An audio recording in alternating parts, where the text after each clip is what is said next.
morning. Marcus Bellard signed away his parental rights. Or so his ex-wife's lawyer tried to make everyone believe. He was wearing the same gray hoodie he'd worn to Lena's school play 3 weeks earlier. The sleeves were starting to fray at the cuffs.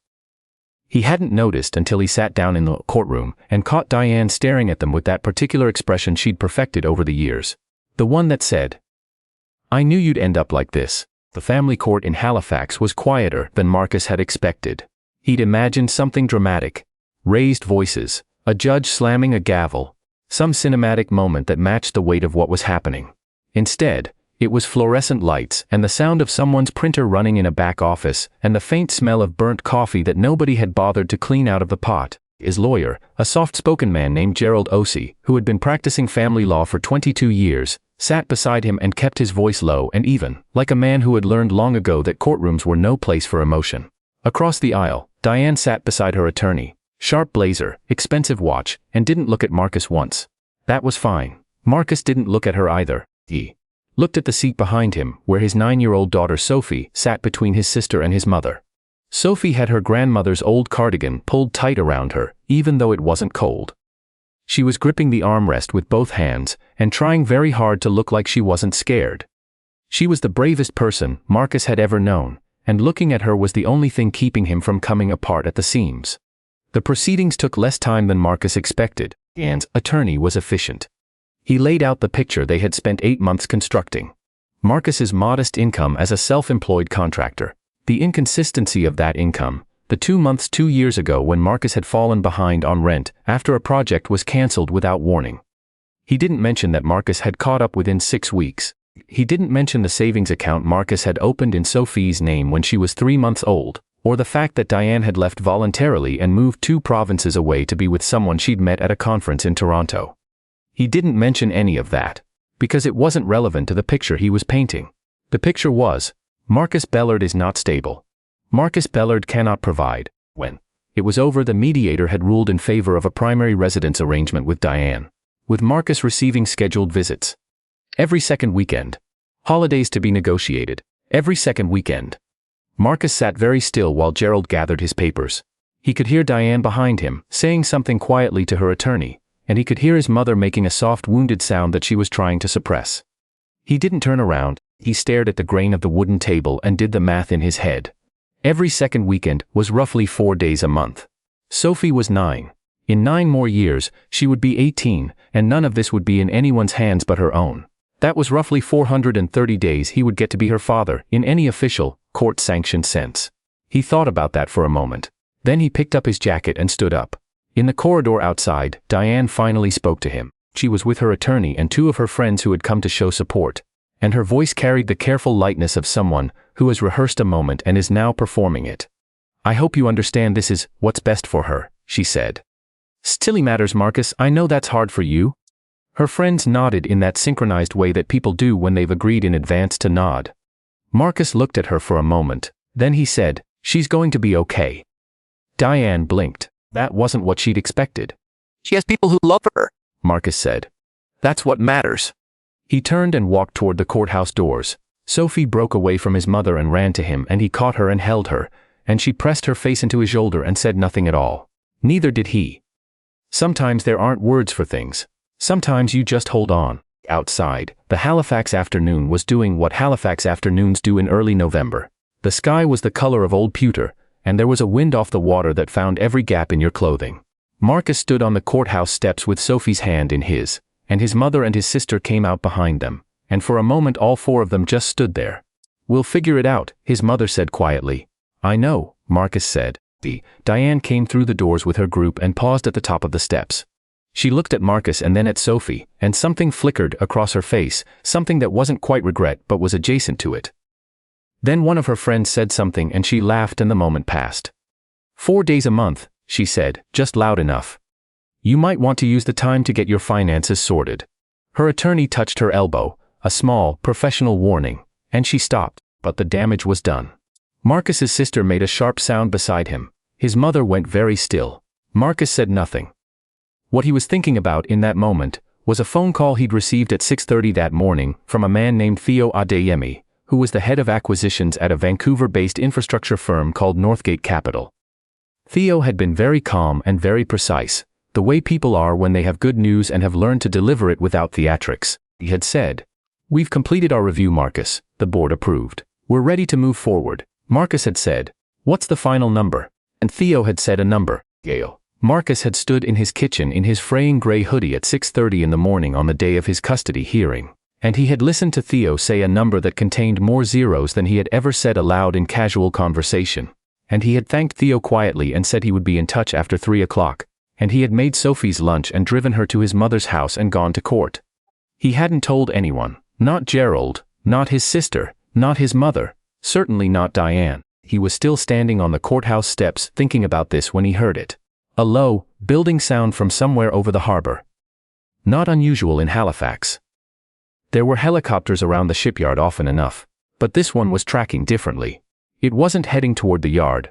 It was getting louder in a way that suggested it was looking for somewhere specific to land. Sophie heard it first. She tilted her head the way she did when she was trying to identify something. "Dad, I hear it." People on the steps were starting to look up. The wind picked up for a moment, and then the helicopter came into view over the top of the Dominion Public Building. A dark executive aircraft. Moving at the deliberate pace of something with a destination rather than a schedule, it banked slightly and descended toward the open area of the Grand Parade, across the street, which was not a helipad but was, technically, sufficient flat ground, and which was apparently what had been communicated to the pilot. The courthouse steps became very quiet. The helicopter landed with the particular grace of expensive things, unhurried, precise, no wasted movement. The rotors slowed. The door opened. A woman in a dark coat stepped out and walked directly across the Grand Parade toward the courthouse. She was carrying a tablet and moving with the efficiency of someone who is always slightly behind schedule by choice, because it communicates that she's in demand. Marcus recognized her immediately. Name was Yvonne Tremblay, and she was Theo's executive assistant, and she had coordinated the documentation process for the last 3 months with the kind of meticulous attention to detail that made Marcus feel better about everything. She was also, he knew, one of the most genuinely competent people he had ever worked with. She stopped at the bottom of the courthouse steps and looked up. "Mr. Bellard, I apologize for the timing. Theo wanted someone here in person for the signing." Sophie's hand tightened in his. Everyone on the steps had gone completely still. Diane and her friends had turned around. Her attorney had a faint expression that Marcus had never seen on a lawyer's face before, something like recalibration. Marcus said, "Give me one moment." He crouched down to Sophie's level. Her eyes were very wide and there was a question in them that she hadn't found the words for yet. "Remember what I told you," he said quietly. She thought for a second. "That things aren't always what they look like from outside." "Exactly right." He squeezed her hand once. "We're okay. We're more than okay." He stood up and walked down the steps to where Yvonne was waiting. Behind him he could hear Diane say something to her attorney in a low voice. He didn't catch all of it. He caught the word helicopter and the attorney's measured non-response. Yvonne handed him the tablet and he scrolled to the signature page. Northgate Capital's acquisition of Bellard Infrastructure Solutions. A company Marcus had incorporated 11 years ago with $3,200 and a used truck. Had been valued after due diligence at a number that would have seemed fictional to the 26-year-old who'd started it. He had been careful with it from the beginning, careful in ways that people who didn't know what they were looking for would never notice. He had kept the company's profile deliberately low. He had reinvested instead of spending. He had structured his personal assets conservatively so that, in the event that his marriage ended, what he owned personally would be modest and clearly documented while what he had built remained untouched. Because he had started building it before he ever met Diane, and because Gerald Ossie, soft-spoken and precise, was also extremely good at what he did. Marcus signed. Yvonne confirmed the timestamp with a quiet, "Thank you, Mr. Bellard," and walked back to the helicopter with the same efficiency she had arrived with. The whole exchange had taken perhaps 4 minutes. He turned around. The steps had not emptied. Several people who had been heading inside had stopped. A man with a courier bag was standing at the bottom of the steps with his phone out, though whether to photograph or call someone, Marcus couldn't tell. Diane's 2 friends were whispering to each other. Her attorney was on his phone, turned slightly away. Diane herself was looking at Marcus with an expression he hadn't seen on her face in a very long time. Not since the early years, when she used to look at him the way people look at something that surprises them in a good way. The expression had gotten buried under years of accumulated disappointments. Some real, some manufactured, some that had more to do with what she thought her life was supposed to look like than with anything Marcus had actually done. She took 2 steps toward him. Marcus. He looked at her. He wasn't angry. That was the strange thing. He had expected to feel something enormous on this day. Triumph, or grief, or at minimum a vindicated bitterness. But what he actually felt was something much quieter. Like an exhale. Like something that had been held under tension for a very long time was finally allowed to settle. What just happened? She asked, and her voice was different than it had been 20 minutes ago. The performance was gone. This was just Diane asking a question. A business transaction, he said. Marcus, that helicopter. Was transportation, he said. I'm expected in Vancouver tonight. She looked at him for a long moment. Behind her, one of her friends touched her arm. She ignored it. I didn't know, she said. I know you didn't. The company was never part of our marital assets, he said, not unkindly. Gerald made sure the documentation was clear on that, from the beginning. She absorbed this. There was a kind of grief in it that Marcus could actually feel. Not for him, not for the end of the marriage, but for some version of the future she'd imagined standing in the courthouse 2 months ago when she'd first started building her case. That version was gone. He could see the moment she understood it. Sophie should know her father, Diane said finally. It came out differently than the things she'd been saying before. More honest. She does, Marcus said. She will. I'm going to make sure of that regardless of what any court document says. Diane nodded slowly. She looked over at Sophie, who was standing with her grandmother and watching all of this with 9-year-old intensity, cataloging everything to process later. Marcus walked back to his family. His sister grabbed his arm. What just happened, Marcus? What was that? Tell you in the car. He looked at his mother. She had the particular expression of a woman who has worried about her son for years and is now revising certain assumptions. Her eyes were wet, but she was smiling. He put his arm around her shoulders. You knew, she said. It wasn't a question. I knew it was going to be okay, he said carefully. That's all I was sure of. Sophie came and tucked herself under his other arm, and they walked down the steps together, the 4 of them, toward the parking lot. The helicopter was lifting off from the grand parade behind them with that deep, rhythmic sound, and people on the street were stopping to watch it go. Sophie craned her neck to look at it. Was that because of your work, she asked. It was. She thought about this for a moment, the way she thought about most things. Carefully, without rushing to a conclusion. You never told me your work was that important. Your grandfather used to say that the most important things are usually the quietest ones, Marcus said. He meant it about people, but I think it works for most things. She considered this. Then, are we going to be okay about the court stuff? Marcus stopped walking. He turned to look at her properly. The fraying hoodie, the gray Halifax sky, the girl who had held the armrest in the courtroom without making a sound. We are going to be better than okay, he said. I'm going to fight for more time with you, and I'm going to do it the right way, and you are never going to spend a single day wondering if your dad is in your corner. You understand? She nodded. Then she hugged him, quickly and fiercely, and let go. They got in the car.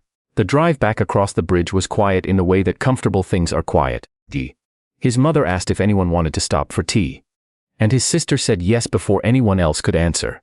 They ended up at a Tim Hortons off the Bedford Highway, and sat in a booth with terrible lighting and very good soup, and talked about things that had nothing to do with courtrooms or helicopters or numbers with many zeros. Sophie told them about a book she was reading at school. Marcus's mother complained about the neighbor who kept parking across her driveway. His sister showed them a video of her cat that had accumulated an absurd number of views. It was, Marcus thought, exactly what he needed. In the weeks that followed, he was careful, not secretive. He was finished with secrets, but deliberate. He found a new apartment in Halifax's North End, 2 bedrooms, near a park that had good ice in the winter for skating. He enrolled Sophie in the school in that catchment for the weeks she would spend with him. Because the court agreement required continuity of schooling, and Gerald had read the print and knew what was possible, he contacted the family court and began the process of requesting a modification to the custody arrangement, citing the changed financial circumstances, citing Sophie's own expressed preferences, citing every piece of documentation. Gerald had prepared with characteristic thoroughness, did not, at any point, use what had happened as a weapon. He didn't call journalists, he didn't post anything. When a reporter who'd apparently been outside the courthouse that day found his email address and reached out about the story, Marcus didn't respond. The helicopter, the signing, Yvonne walking across the grand parade in her dark coat. Those had been witnessed by enough people that the story circulated regardless, in the specific half-informed way that Halifax stories do. He heard versions of it secondhand. He ignored all of them. Diane called him 3 weeks later. It was a Sunday evening and Sophie was at his apartment, and they were making pasta and arguing cheerfully about whether to put cheese on before or after the sauce, and when his phone rang and her name appeared, Sophie looked at him, and he looked at her, and then he answered it. It was a strange conversation. Diane was careful with her words in a way she hadn't been during the marriage. She said she had been talking to her own lawyer and her own therapist, and that she understood some things now that she hadn't understood before. She said Sophie needed more time with her father than every second weekend. She said she wanted to see if they could work out a modification without going back through court. Marcus said he was open to that. It took another 4 months, and it wasn't without difficulty. And there were moments when it nearly collapsed, but in the end, Sophie moved between households on a schedule that actually reflected her life. 1 week on, 1 week off. Flexible for school events, holidays, and the particular logistics of a 9-year-old who had strong opinions about where she wanted to be for her own birthday. Marcus never forgot the morning of the courthouse, but he didn't hold on to it either. He had learned in the years of building something quietly while everyone looked elsewhere, that the past is only useful as information. You can learn from it or you can carry it. He preferred to learn. What he held on to was the soup at Tim Hortons that afternoon. His mother's hand on the table, his sister showing the cat video. Sophie reading her book in the booth, her feet not quite touching the floor, the cardigan still pulled around her shoulders. He held on to that more than any number, any helicopter, any moment of vindication on courthouse steps. The greatest thing Marcus had built was not the company. It was the knowledge, hard-won and specific to him, that the right way to care for someone is not to be the loudest person in the room on their behalf. It's to be the most reliable one. To show up in the fraying hoodie. To make the lunch. To know, in the back of your mind, that things are going to be okay, and to hold that knowledge quietly, without using it as ammunition, until the day arrives when it simply becomes visible. Sophie turned 10 that spring. She wanted to have her party at the park by the new apartment, the one with the ice in winter. It was a warm April Saturday and they grilled hot dogs and someone's uncle brought a kite that was too ambitious for the wind but they flew it anyway. Diane came, which Marcus had not expected and had told himself was fine either way. She brought a card from herself and one from Sophie's half-sisters, and she sat on the picnic blanket and talked to Marcus's mother about something that made both of them laugh. It wasn't simple. It wasn't the story Marcus would have written for himself, but Sophie ran across the park with her friends and her grandmother cheered, and her parents sat on opposite ends of the same blanket, and nobody made it smaller than it was. Later that evening, after everyone had gone home, Marcus sat on his apartment balcony with a cup of tea, and thought about his grandfather, who had spent his working life as a carpenter in New Brunswick, and never once talked about money, but had built things that outlasted him, who had said, once, to Marcus when Marcus was maybe 12 years old, that the measure of a person is what they do when nobody is watching. His grandfather would have said nothing about the helicopter. He would have said something about the lunch Marcus packed for Sophie every morning. He would have noticed the frayed cuffs and not mentioned them. He would have drunk his tea and said, in that particular way of his, "You did all right, boy." Marcus thought that was probably true. He finished his tea and went inside to call Sophie good night. There's a moment in Marcus's story that stays with me. Not the helicopter, not the signing, not even Diane's face when she finally understood what she'd missed. It's the gray hoodie with the frayed cuffs. The fact that he wore it anyway. The fact that it never occurred to him to wear something else. I think about what it actually takes to live the way Marcus lived. Building something real and substantial while the people around you have already decided what you are. It takes a particular kind of integrity that doesn't come from wanting to look good. It comes from deciding, quietly and without announcement, that you're going to do the right thing, even when nobody is keeping score. Marcus packed Sophie's lunch every morning. He showed up to the courtroom in a hoodie. He kept his company's profile low not to hide it, but because he was focused on building it, not on being seen building it. That's not strategy, that's character. And character, I've come to believe, is mostly just what you do when the audience has gone home. What strikes me about the way things unfolded is that nothing happened by accident. The outcome at the courthouse wasn't luck.